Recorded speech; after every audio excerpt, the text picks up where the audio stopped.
Hi friends, welcome back to my channel. നമുക്കിന്നൊരു നാടൻ സംഭാരം തയ്യാറാക്കിയാലോ. അപ്പോൾ എൻ്റെ ചാനൽ ആദ്യമായി കാണുന്നവരാണെങ്കിൽ ഒന്ന് സബ്സ്ക്രൈബ് ചെയ്യണേ. ഞാനിതൊരു മിക്സിയുടെ ജാറിലേക്ക് 2 പച്ചമുളക്, ഒരു ചെറിയൊരു കഷ്ണം ഇഞ്ചി, 2 തണ്ട് കറിവേപ്പില ഇട്ട് കൊടുക്കുന്നുണ്ട്. ഇതിലേക്ക് കുറച്ച് തൈര് ഒഴിച്ചിട്ട് ഇതൊന്ന് ചതച്ചെടുക്കുക. ഒരിക്കലും അരഞ്ഞു പോകരുത്, അരഞ്ഞു പോയാൽ ടേസ്റ്റിൽ വ്യത്യാസം വരും. ജസ്റ്റ് ചതച്ചെടുത്താൽ മതി.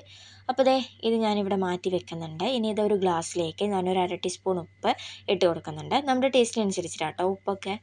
അപ്പോൾ ഞാനിവിടെ ഒരു 1/2 ടീസ്പൂൺ ചേർത്ത് കൊടുക്കുന്നുണ്ട്. ഇനി നമ്മൾ തയ്യാറാക്കി വെച്ചിട്ടുള്ള അരപ്പ് കുറച്ച് ഒഴിച്ച് കൊടുക്കുന്നുണ്ട്. ഇനി ഇതിലേക്ക് നല്ല നാടൻ തൈര് ഒഴിച്ച് കൊടുക്കാം. ഇനി ഇത് നന്നായി ഒന്ന് മിക്സ് ചെയ്ത് കൊടുക്കുക. അപ്പോൾ ഇത്രയേ ഉള്ളൂ നമ്മളെ സംഭാരത്തിൻ്റെ റെസിപ്പി. വളരെ സിമ്പിളാണ്, നല്ല ടേസ്റ്റാണ്. നമുക്ക് ഈ ചൂടിനെ തണുപ്പിക്കാൻ പറ്റിയ നല്ലൊരു ഹെൽത്തി ആയിട്ടുള്ള ഡ്രിങ്കാണ്. അപ്പോൾ എല്ലാവരും ട്രൈ ചെയ്ത് നോക്കുക. വീഡിയോ ഇഷ്ടപ്പെട്ടാൽ സബ്സ്ക്രൈബ് ചെയ്യാനും ലൈക്ക് ചെയ്യാനും മറക്കരുത്. Thank you.